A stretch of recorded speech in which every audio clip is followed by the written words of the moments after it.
Hello dear students, welcome in GS class on GATE Academy. सबसे पहले स्वागत है आप सभी का गेट एकेडमी पर। मैं आप लोगों का reasoning faculty and GS faculty स्वागत करता हूं आप सभी का यहाँ पर गेट एकेडमी पर। एंड आपको बताना चाहूंगा डियर, आज हम लोग जो डिस्कशन करेंगे वो हम लोग डिस्कशन करेंगे अदर रिवर्स पर। तो ये अदर रिवर्स में जो हम लोगों ने क्लास को डिवाइड किया वो 3 पार्ट्स में डिवाइड किया है। ये उसका पार्ट 1 है।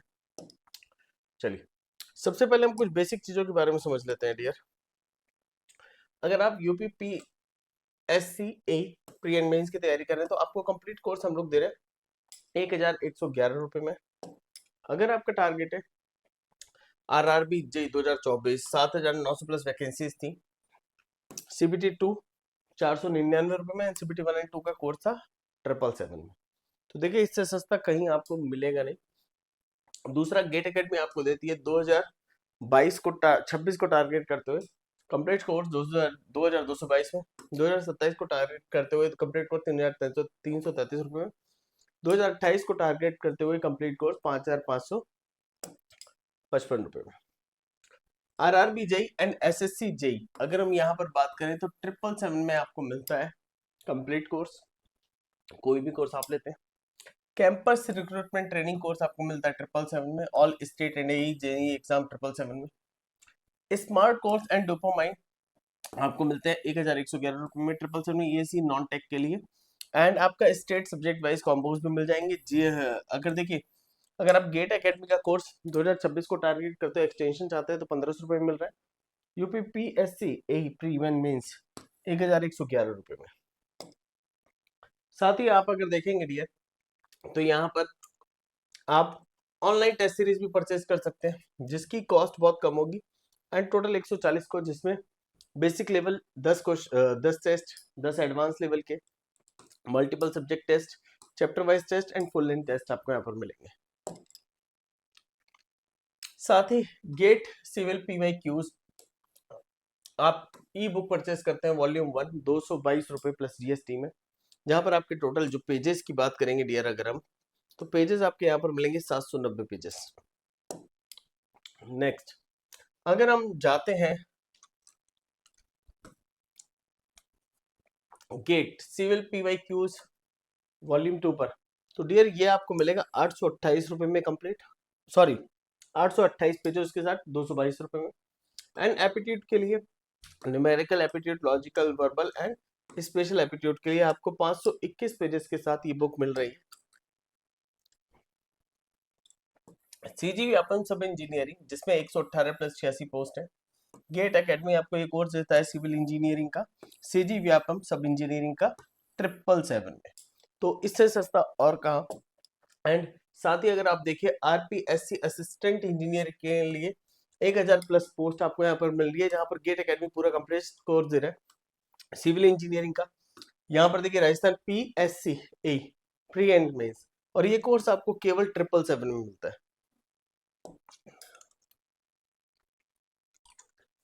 आरआरबी जेई को टारगेट करते हुए ई बुक आपको यहाँ पर मिलेगी फुल सॉल्व 4102 क्वेश्चंस आपको यहाँ पर मिलेंगे सीबीटी 2 के लिए, सिविल इंजीनियरिंग के लिए, और आपको स्कैन करके डियर यहाँ पर परचेज करना होगा। देखिए, जब बात करें हम लोग अदर रिवर्स की, तो अदर रिवर्स में हमें एक चीज समझनी होगी और ध्यान से समझनी होगी डियर। थोड़ा सा रिवर के बारे में डिस्कशन करेंगे, 1 मिनट रुककर। अगर हम यहाँ पर डियर सबसे पहले बात करें तो यहाँ ये सतलुज नदी तिब्बत में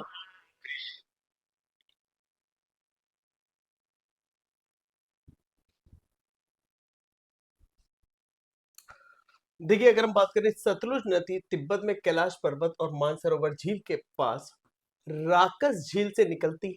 देखिए, उत्तर पश्चिम दिशा में बहते हुए ये शिपकी ला दर्रा के पास हिमाचल प्रदेश में प्रवेश करती है। ये हिमाचल क्षेत्र में हिमालय पर्वत को काटकर गहरी घाटी बनाती है। इसकी लंबाई लगभग 1500 किलोमीटर है और ब्यास नदी पंजाब में हरिके के पास सतलुज से निकलती है।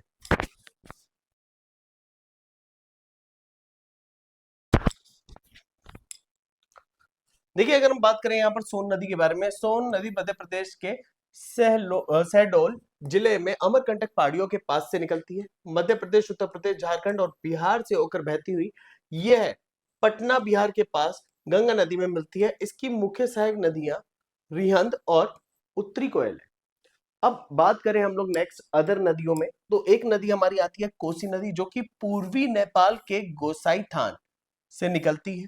इसकी लंबाई 720 किलोमीटर है और यह भागलपुर बिहार में गंगा नदी से मिलती है। इसकी 7 सहायक नदियां हैं, जिनमें से अरुण सबसे महत्वपूर्ण है। यानी अगर हम कोसी नदी की बात करें तो कोसी नदी की 7 सहायक नदियां हैं, उनमें से जो अरुण नदी है वो सबसे अहम नदी है। चलो अब आगे बढ़ते हैं, थोड़ा सा और समझते हैं। अगर हम बात करें, कोसी अपनी विनाशकारी बाढ़ों और खास तौर पर अपने मार्गों के अधिकतम बदलाव के लिए जानी जाती है, इसीलिए इसे बिहार का शोक भी कहा जाता है। अब अगर हम बात करें नेक्स्ट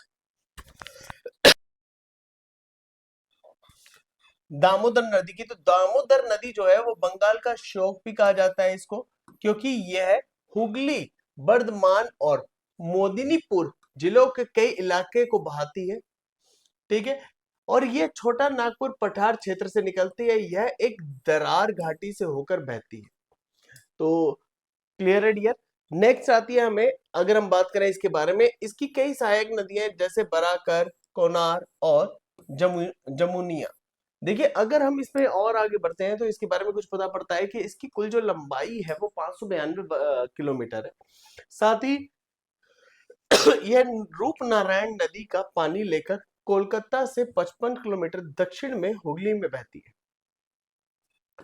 1938 में दामोदर नदी से ईडन नहर 54 किलोमीटर लंबी निकाली गई थी। ठीक है, और अगर इसमें बात करें तो गिरिडीह और दुर्गपुर के बीच नदी का 300 किलोमीटर हिस्सा जैविक रेगिस्तान बन गया है। क्लियर है, यानी जो नदी का जो हिस्सा है वो क्या बन गया है, जैविक रेगिस्तान बन गया है। अब नेक्स्ट है हमारी हागरी नदी, जो कि पश्चिमी घाट से निकलती है और कर्नाटक और आंध्र प्रदेश से होकर बहती हुई तुंगभद्रा नदी से मिल जाती है। इसे देवदत्ती नदी के नाम से भी जाना जाता है, देवदत्ती। ठीक है, देव नदी और अवधि नदी सहाद्री से निकलती हैं और पूरा में एक दूसरे से मिलकर देवदत्ती बन जाती है। ठीक है, झेलम नदी कश्मीर घाटी के दक्षिण पूर्व भाग में पीर पंजाल की तलहटी से निकलकर, तलहटी में अगर बात करें स्थित वेरीनाग में से एक झरने से निकलती है। अब एक चीज और देखिए, यह एक गहरी संकरी घाटी से पाकिस्तान में प्रवेश करने से पहले श्रीनगर और वुलर झील से होकर बहती है। अगर हम बात करें झेलम और रावी नदी पाकिस्तान में झांग के पास चेनाब नदी से मिलती है। किशनगंगा नदी झेलम की एक सहायक नदी है, जिसे पाकिस्तान में नीलम के नाम से भी जाना जाता है, क्योंकि यह नीलम जिले से होकर बहती है। तो नीलम जिले से होकर बहती है, इसलिए पाकिस्तान में इसे नीलम नाम से भी जाना जाता है इस नदी को। देखिए लूनी नदी अजमेर के दक्षिण पश्चिम में अरावली पर्वत में निकलती है, जहां इसे सागरमती के नाम से भी जाना जाता है। यह थार रेगिस्तान के दक्षिण पूर्व भाग से होकर गुजरती है और 320 किलोमीटर की दूरी तय करने के बाद गुजरात के कच्छ के रण दलदली भूमि में समाप्त हो जाती है। ठीक है, श्योक नदी को काराकोरम में मौत की नदी भी कहा जाता है। प्राचीन साक्ष्य बताते हैं कि यह मध्य एशिया के यारकुंड और लद्दाख के बीच व्यापार का माध्यम भी थी। नेक्स्ट हम लोग चलते हैं, जास्कर नदी कठोर चट्टानों से होकर बहती है और जास्कर पर्वत में गहरी घाटियां बनाती है। यह हिमालय प्रदेश, देखिए हिमाचल प्रदेश और लद्दाख, जो कि 31 अक्टूबर 2019 को केंद्र शासित प्रदेश के रूप में जाना गया था, लद्दाख की बात करें, की सीमा पर सरचू उच्च अक्षांशीय पठार भाग के पास से निकलती है। अब देखिए यह उत्तर में और फिर पूरब की ओर बहती है और नीमू में सिंधु में मिलती है, जिसकी लंबाई 150 किलोमीटर है।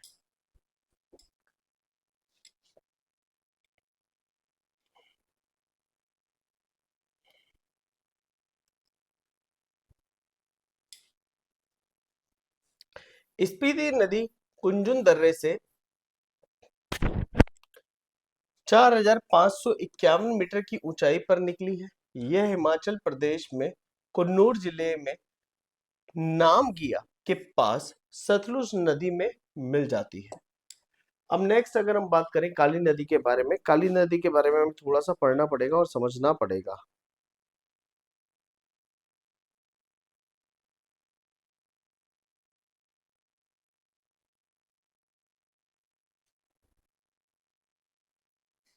देखिए अगर हम बात करें काली नदी, काली नदी कर्नाटक के पास कन्नड़ जिले के डिग्गी गांव के पास से निकलती है। यह पश्चिम दिशा में एक मेहराब नुमा मार्ग से होकर अरब सागर में गिरती है। नेक्स्ट हम लोग बात करें तो संकोश नदी उत्तरी भूटान से मिलती है और असम और बंगाल की सीमा के पास ब्रह्मपुत्र नदी में मिल जाती है। यह असम और बंगाल के बीच सीमा बनाती है। नेक्स्ट हम बात करें भूटान में इसे पुना पुना तसांग चू के नाम से भी जाना जाता है। देखिए महानदी की अगर हम बात करते हैं, महानदी महानदी मध्य प्रदेश से निकलती है और बांसवाड़ा जिले में राजस्थान में प्रवेश करती है और फिर गुजरात के दक्षिण पश्चिमी दिशा में बहती है और खंबात की खाड़ी में गिरती है। अब नेक्स्ट अगर हम बात करें मीठी नदी किसे कहा जाता है, मीठी नदी कहां पर उद्गम हुआ, ये सारे क्वेश्चंस बन सकते हैं। मीठी नदी मुंबई में बिहार झील से निकलती है। 2 किलोमीटर बहने के बाद पवई झील का पानी भी इस धारा में मिल जाता है। ये 18 किलोमीटर की दूरी तय करके माहिम की खाड़ी के पास अरब सागर में गिरती है। अब देखिए तेल नदी यानी महानदी की एक महत्वपूर्ण सहायक नदी है और देखिए कपिली यानी कौपिली नदी ब्रह्मपुत्र की एक महत्वपूर्ण सहायक नदी है। कामरूप शहर इसी नदी के किनारे बसा हुआ है। नेक्स्ट क्वेश्चन अगर हम बात करें तो क्वेश्चन नंबर 1 की बात करते हैं।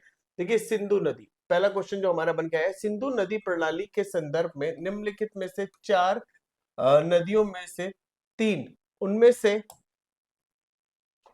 एक में मिलती है जो सीधे सिंधु में मिलती है। निम्नलिखित में से कौन सी ऐसी नदी है जो सीधे सिंधु में मिलती है, चिनाब, झेलम, रावी या सतलुज? बताइए। अभी आपको थोड़ा सा ध्यान से आंसर करना है, बताना है करेक्ट आंसर क्या होगा।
डियर अगर हम चले करेक्ट आंसर की तरफ, the correct answer is option D, Sutlej नदी।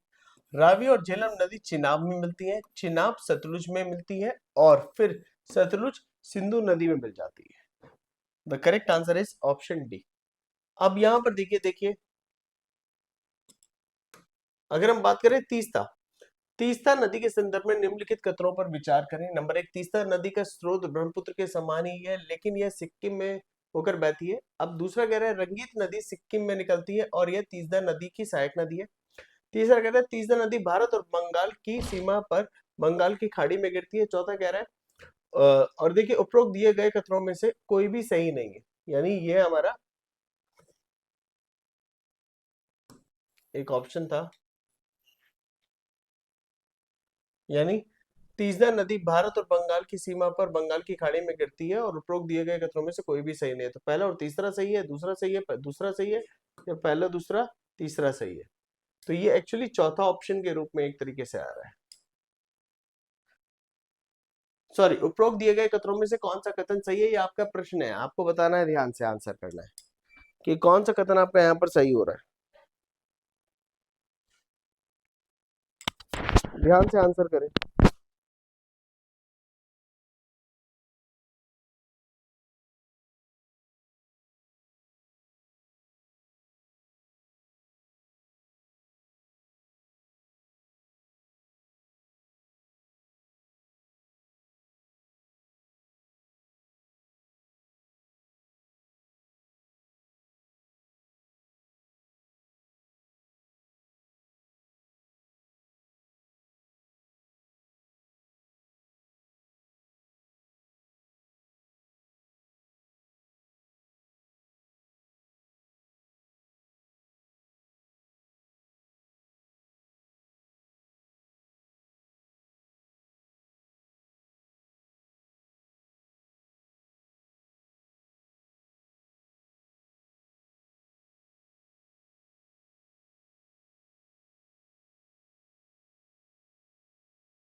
Dear the correct answer is what? अगर हम यहाँ पर करेक्ट आंसर की बात करें तो यहाँ पर जो हमारा करेक्ट आंसर बनता है वो बनता है ऑप्शन बी।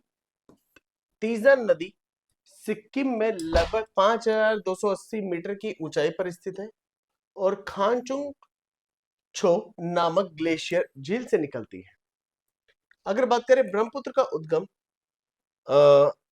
अंगसी ग्लेशियर से होता है, इसलिए कथन एक गलत है। ठीक है। रंगीत नदी सिक्किम के राथोंग ग्लेशियर में से निकलती है। यह नदी तीसदा की सहायक नदी है, इसलिए कथन दो सही है। तीसदा ब्रह्मपुत्र की एक सहायक नदी है जो बांग्लादेश में प्रवेश करने से पहले पश्चिमी बंगाल और सिक्किम से होकर बहती है, इसलिए कथन तीन गलत है।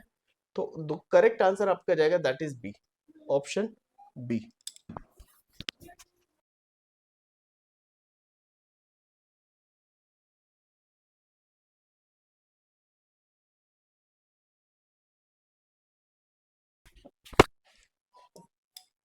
Next question, question number 3।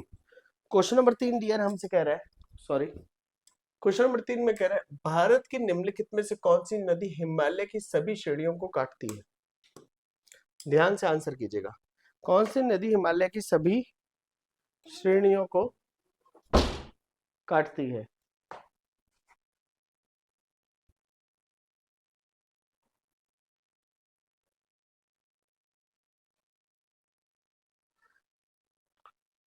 Dear option A Ravi, B Sutlej, तीसरा ब्यास, ऑप्शन 4 चिनाब। ध्यान से आंसर करें।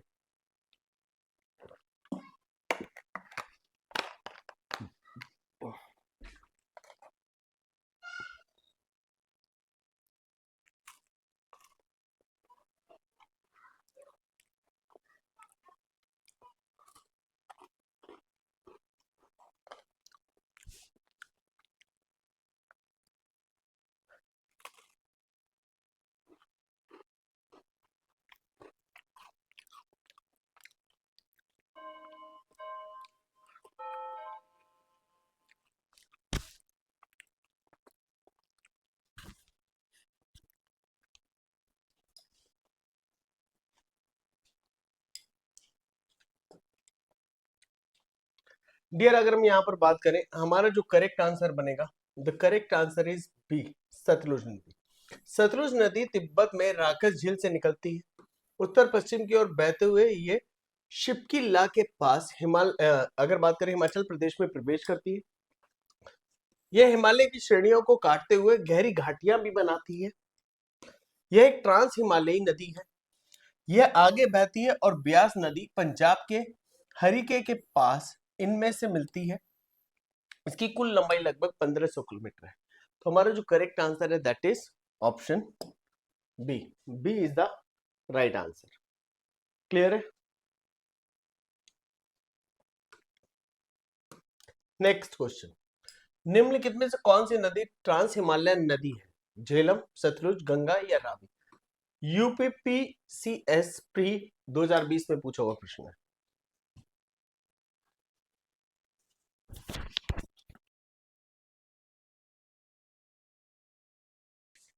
ध्यान से आंसर कीजिएगा।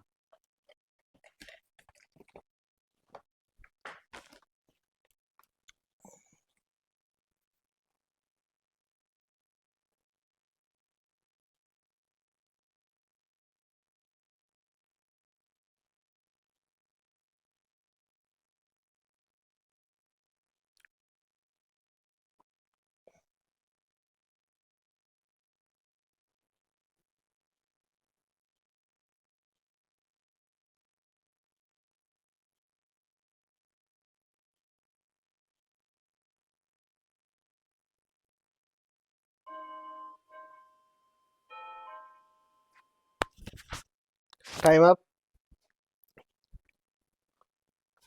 चलिए देखते हैं इसको। अगर आप इसमें देखेंगे तो इसका जो डियर करेक्ट आंसर बनेगा that is option B, Sutlej नदी। निम्नलिखित में कौन सी नदी ट्रांस हिमालयन नदी है? तो अभी हम लोग ने एक क्वेश्चन पढ़ा भी था आंसर जिसका। सतलुज नदी तिब्बत में राकस झील से निकलती है और उत्तर पश्चिम में बहते हुए ये शिपकी ला के पास हिमाचल प्रदेश में प्रवेश करती है। ये हिमालय पर्वत को काटते हुए गहरी घाटियां बनाती है और ये ट्रांस हिमालयन नदी है। So the correct answer is option B.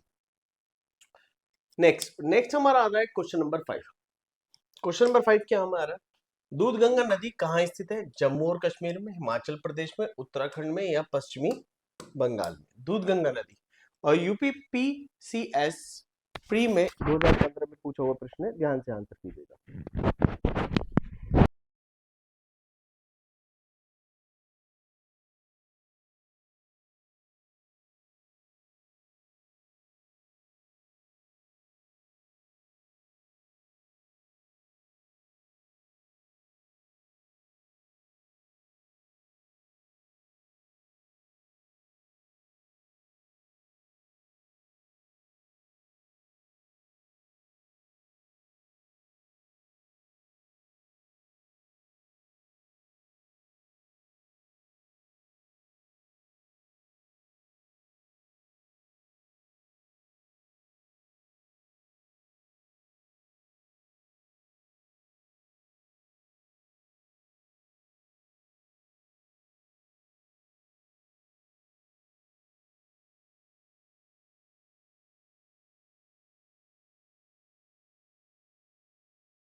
Dear, हम लोग चलते हैं इसके आंसर की तरफ। दूध गंगा नदी कहाँ है? डियर, यहाँ पर दो ऑप्शन है, जम्मू और कश्मीर या हिमाचल प्रदेश, उत्तराखंड या पश्चिमी बंगाल। चार ऑप्शन में से दो ऑप्शन आंसर है, तो करेक्ट आंसर है A and C, Jammu and Kashmir and Uttarakhand. देखिए, दूध गंगा नामक नदी जम्मू और कश्मीर के अलावा उत्तराखंड और महाराष्ट्र में भी बहती है। इस प्रकार विकल्प ए और सी दोनों सही हैं। यूपीपीएससी में सही उत्तर के रूप में विकल्प ए दिया गया था। सो वैसे आप देखिए तो यहाँ पर ए और सी दोनों सही होंगे। तो अगली बार जब कभी ऑप्शन बनेगा तो ए और बी और सी, इस तरीके से ऑप्शन बेस बनेगा। नेक्स्ट है, निम्नलिखित में से कौन सी जल निकास प्रणाली बंगाल की खाड़ी में गिरती है? ऑप्शन ए गंगा, ब्रह्मपुत्र और गोदावरी। ऑप्शन बी महानदी, कृष्णा और कावेरी। ऑप्शन डी लूनी, नर्मदा और Tapti. Option D A B दोनों।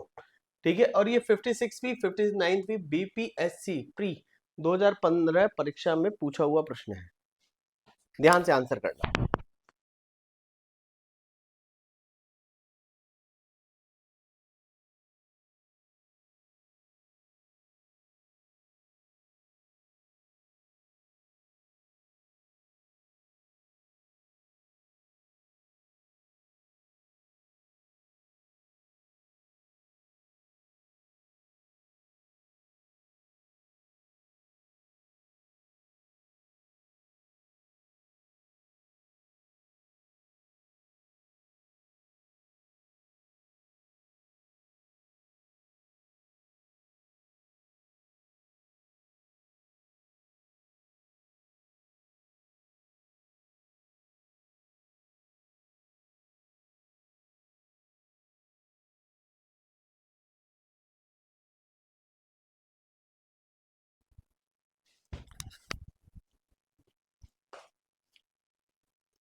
देखिए, क्वेश्चन नंबर 6 की अगर हम बात करें तो यहां पर जो हमारा करेक्ट आंसर बनेगा that will be option D, Ganga, Brahmaputra, Godavari, Mahanadi, Krishna, Kaveri, Pennar, Subarnarekha और ब्राह्मणी जल निकास प्रणाली नदियां हैं जो बंगाल की खाड़ी में गिरती हैं, जबकि नर्मदा, ताप्ती, साबरमती, माही, लूनी को छोड़कर महत्वपूर्ण नदियां हैं जो अरब सागर में गिरती हैं। नंबर 7, क्वेश्चन नंबर 7, निम्नलिखित में से कौन सी कृष्णा नदी की सहायक नदी नहीं? भीमा नदी, दोनी नदी, तेल नदी या तुंगभद्रा। बताइए यहाँ पर आपका करेक्ट आंसर क्या बनता है? Which of the following will be the correct answer है? ध्यान से आंसर कीजिएगा।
क्वेश्चन बड़ा सिंपल है।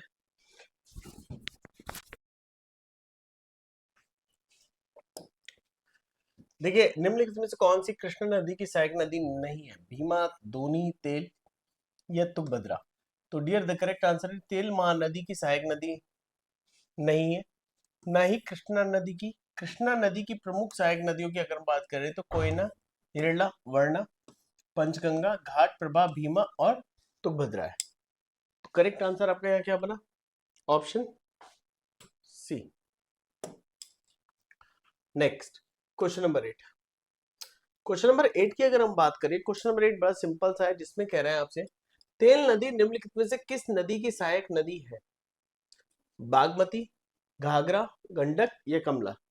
या उपरोक्त में से कोई नहीं, या उपरोक्त में से एक से अधिक? तो बताइए करेक्ट आंसर आपका क्या बनेगा? टाइमर आपका स्टार्ट हो चुका है, 46 सेकेंड्स बाकी, ध्यान से आंसर करें।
यहां पर अगर हम बात करें क्वेश्चन की, तो तेल नदी निम्नलिखित में से किस नदी की सहायक नदी है, आपसे पूछा गया प्रश्न। तो अगर हम बात करें तो तेल महानदी की सहायक नदी है, ना कि कृष्णा नदी। कृष्णा नदी की प्रमुख सहायक नदियां कोयना, येरला, वर्णा, पंचगंगा, घाट प्रभा, यानी आपका जो करेक्ट आंसर है उपयुक्त में से कोई भी नहीं। अब क्वेश्चन नंबर 9 पे चलते हैं। क्वेश्चन नंबर 9, हगारी नदी किसकी सहायक नदी है? भीमा, गोदावरी, कृष्णा या तुंगभद्रा? तो बताइए करेक्ट आंसर आपका क्या होगा? हगारी नदी किस नदी की सहायक नदी है? भीमा, गोदावरी, कृष्णा या तुंगभद्रा? चलिए जल्दी से, लास्ट 40 सेकेंड्स।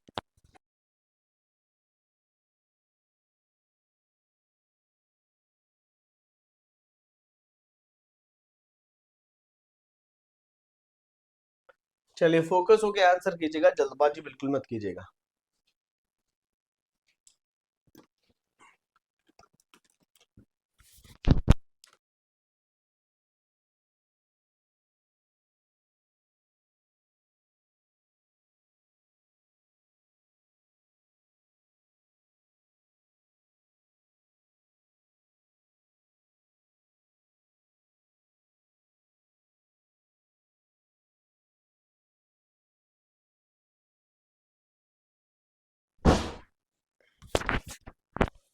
चलिए डियर, देखिए अगर बात करें हगरी नदी किस सहायक नदी, सॉरी, हगरी नदी किसकी सहायक नदी है? अगर हगरी नदी की बात करें तो डियर वो तुंगभद्रा की सहायक नदी है।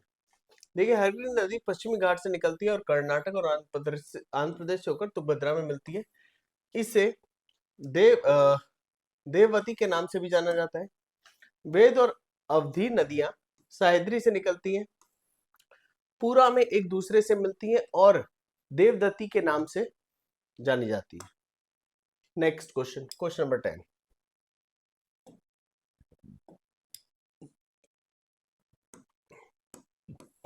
क्वेश्चन नंबर 10 हमारा क्या है? कह रहा है निम्नलिखित में से कौन सा सोन नदी का वास्तविक स्रोत है? शहडोल जिले में अमरकंटक, शहडोल जिले में सोनमुंडा, बिलासपुर जिले में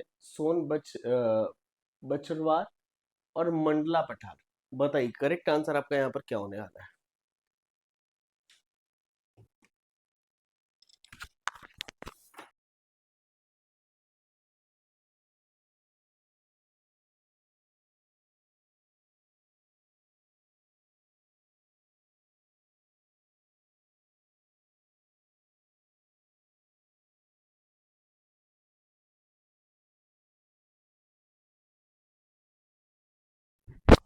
ध्यान से आंसर कीजिएगा डियर। शहडोल जिले में अमरकंटक, शहडोल जिले में सोनमुंडा, बिलासपुर जिले में सोन बछरवार या मंडला पठार।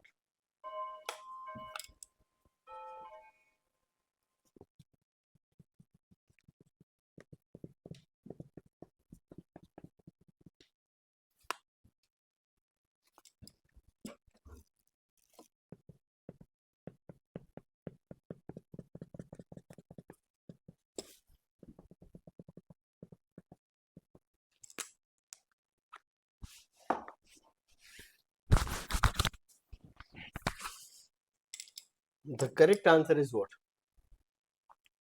Option C. अगर हम देखें यहाँ पर तो बिलासपुर जिले में सोन बछरवार।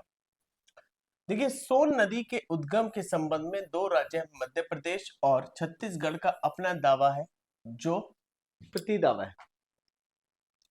ठीक है, देखिए अनूपपुर जिले यानी मध्य प्रदेश की वेबसाइट में उल्लेखनीय किया गया है कि सोन नदी का उद्गम अनूपपुर में स्थित सोनमुंडा नामक स्थान पर है, जबकि 1952 और 53 में तत्कालीन राष्ट्रपति राजेंद्र प्रसाद को अमरकंटक यानी पहाड़ी जो है के नाम में सोनमुंडा में सोन नदी का उद्गम दिखाया गया था।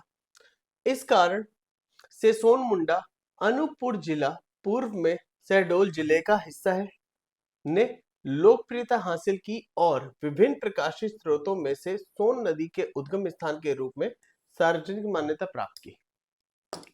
नेक्स्ट क्वेश्चन आता है। अच्छा, नेक्स्ट क्वेश्चन से पहले इस क्वेश्चन का ना एक्सप्लेनेशन बहुत बड़ा है। अभी आप देखिए, छत्तीसगढ़ में मान्यता है कि अनूपपुर से सोनमुंडा का प्रभाव आमन नाला, देखिए आमा डोब नाला और माटी नाला के माध्यम से अरपा नदी से मिलता है। देखिए, अरपा शिवनाथ के माध्यम से महानदी में मिलती है। छत्तीसगढ़ के अनुसार सोन नदी का वास्तविक उद्गम छत्तीसगढ़ के गोरेला, पेंड्रा,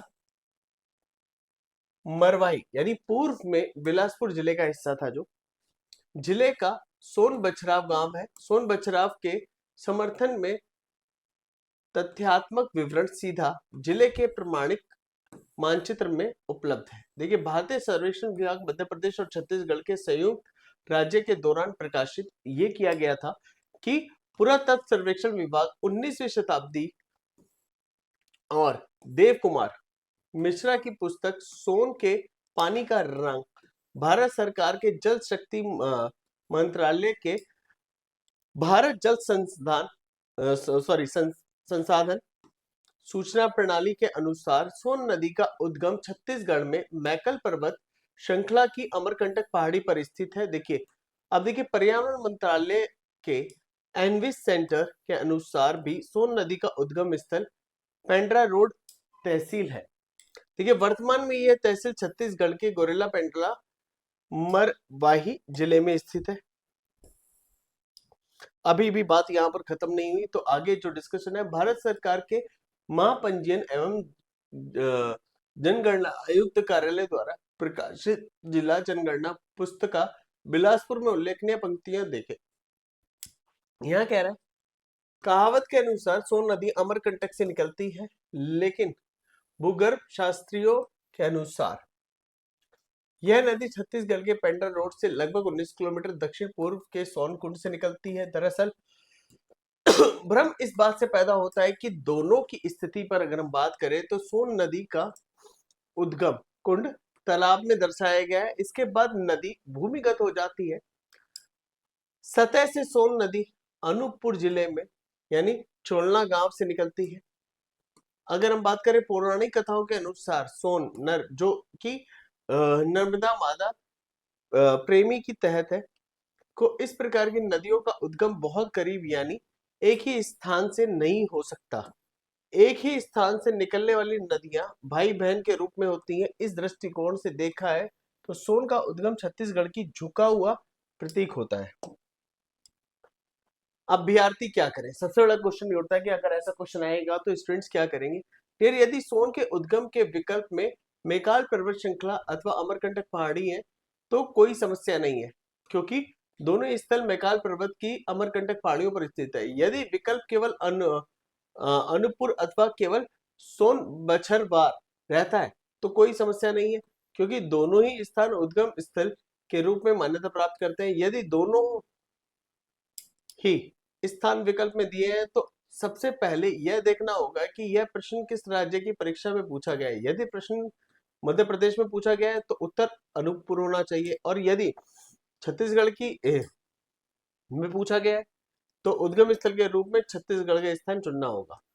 प्रश्न की भाषा भी मायने रखती है, जैसे कि उपरोक्त प्रश्न यूपीपीएससी में पूछा गया है लेकिन इसे मूल उद्गम स्थान स्थल बताया गया है, इसलिए इस प्रश्न का उत्तर छत्तीसगढ़ का सोन बछराव माना गया है। यह भी सच है कि अगर छत्तीसगढ़ में सोन नदी का उद्गम स्थल पहचान लिया जाए तो सोन नदी के प्रभाव वाले राज्यों, जिलों, क्षेत्रों की संख्या बढ़ जाती है।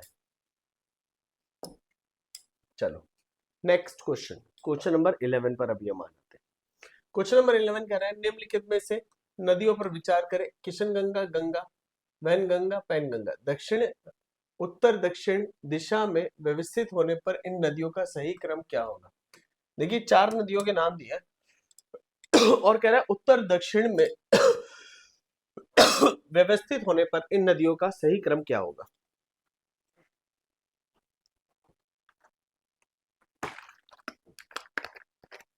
ध्यान से आंसर करें।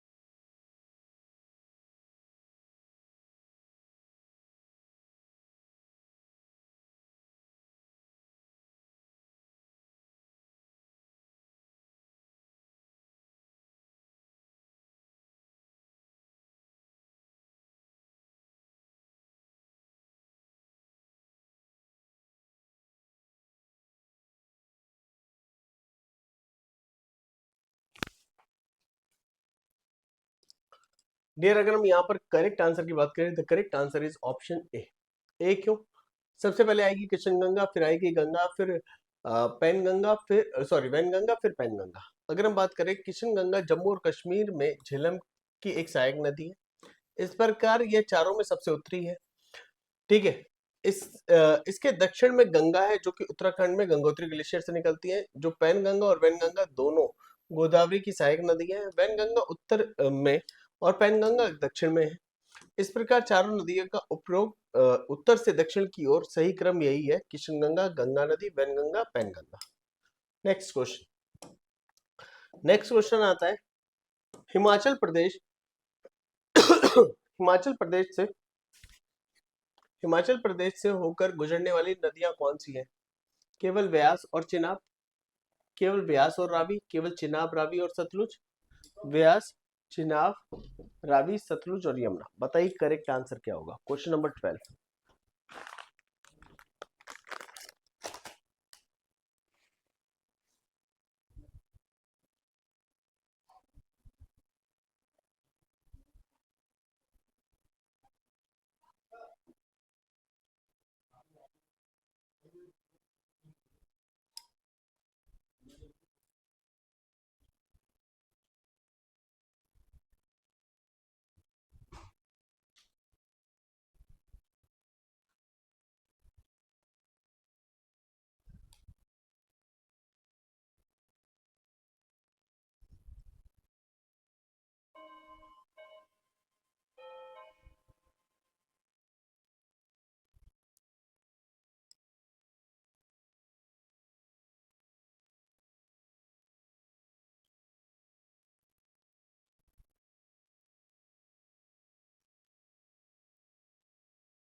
डियर अगर हम यहाँ पर करेक्ट आंसर देखेंगे, the correct answer is Beas, Chenab, option D.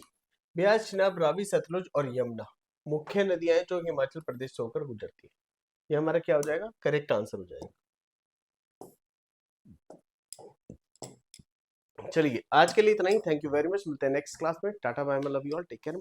पढ़ते रहिए, बढ़ते रहिए। Thank you.